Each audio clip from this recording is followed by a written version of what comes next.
go! Let's move! And now, foul demon, face the vengeance of the Moon Knight. Definitely not Santa.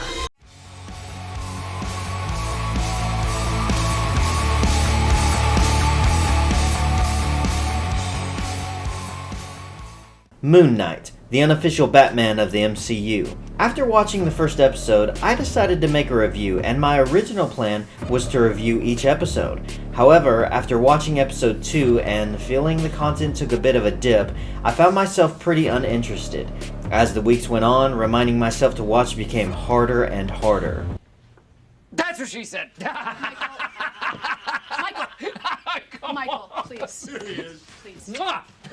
After a decent start, the show became mediocre, and progressive themes began to overtake the story and the characters in it. On a 1 to 5 scale, I give Moon Knight a 3. It's not complete crap.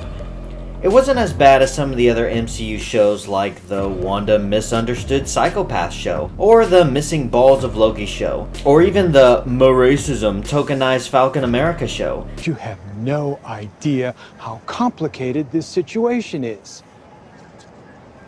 You know what? You're right. And that's a good thing.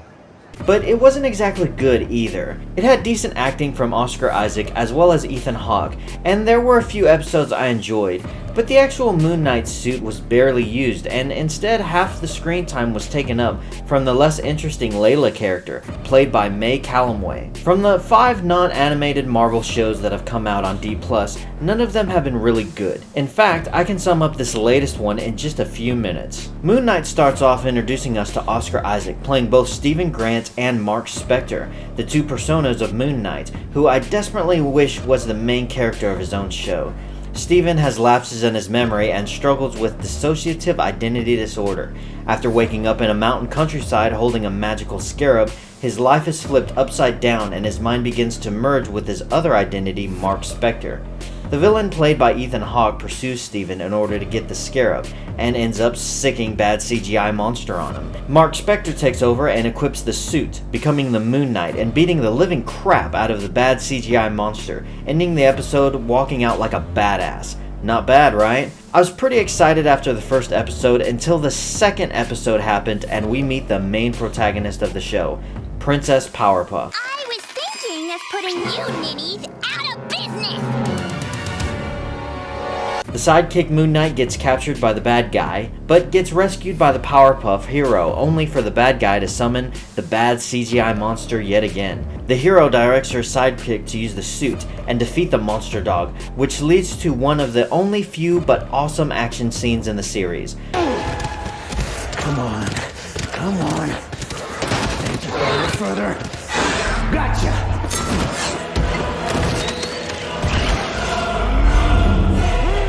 Unfortunately, Arthur Harrow, the bad guy, gets a scarab, which is a compass that leads to the tomb of the real villain. Mark Spector goes on a search to get information on where the tomb is, but having no luck, he convinces his boss, the Undead Chicken, to meet up with the other gods in order to accuse Arthur Harrow of attempting to resurrect Ammit, the giant crocodile god, also known as Hillary Clinton. Arthur tells the other gods that he's been a good boy, and they're all like, "Oh, cool, sorry we wasted your time." They chastise Undead Chicken and the meeting is over, but don't worry because the hero is back on the scene to save the day. After Princess Powerpuff talks about her feelings, she leads her sidekick Mark to a gay philanthropist in possession of a sarcophagus with a map leading to Ammit's tomb. Too bad though, cause bad guy shows up and destroys it. Luckily, after the hero overpowers the armed gunman, she recovers the map carvings while her sidekick buys her some time.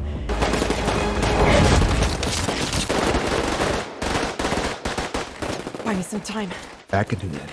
In order to read the map, they have to see the stars of the same night sky that it was written on thousands of years ago. And so Undead Chicken literally turns the universe backwards so that the same sky is above them, allowing them to read the map. But this action evokes the wrath of the other gods and they seal Undead Chicken in a paperweight. Question: when they turn back the stars in the universe for everyone on Earth to see, where are the Avengers?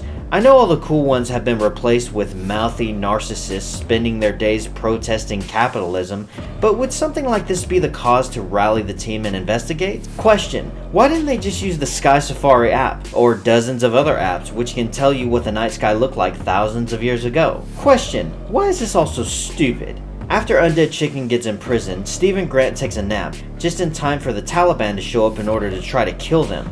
But they're no match for the Princess Powerpuff, who blows up a truck full of armed men, once again saving her weak, incompetent sidekick. Powerpuff takes her sidekick to the tomb of Amit, where they encounter a mummy. After the hero and her sidekick get separated, Layla fights this horrible monster one-on-one, and there was a brief moment where I thought Mark might come in and save her.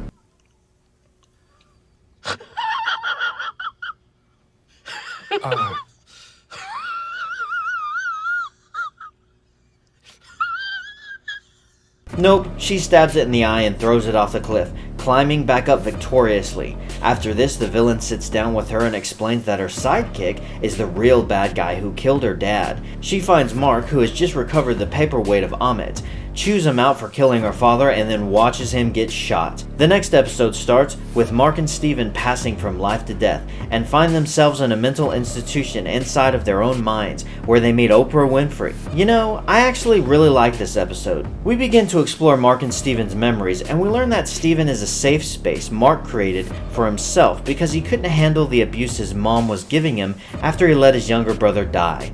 Some of the story was clunky, didn't make much sense, like Mark turning into Steven as a child right before he was beaten, meaning Steven would be the one remembering the abuse instead of the other way around. But I was surprised Disney was willing to portray the mom as the abuser instead of the father the way they normally do.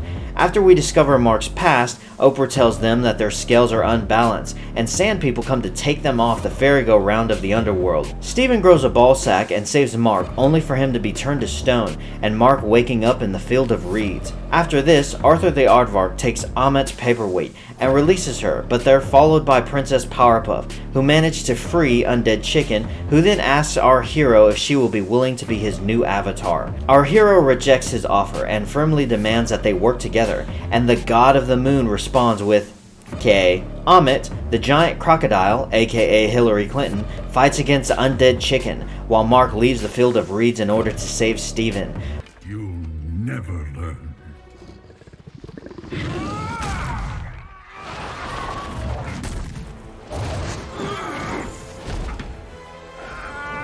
With a little help from Oprah the Hippo, they escape the underworld and are brought back to life. Not that any of that matters, because the true protagonist of the show becomes the avatar of the hippo and gains all new powers that she instinctively knows how to use. Hillary gathers as many foreign souls as she can, and her ego becomes even bigger. Don't worry though, Undead Chicken shows up for round 2 and is just as big as she is.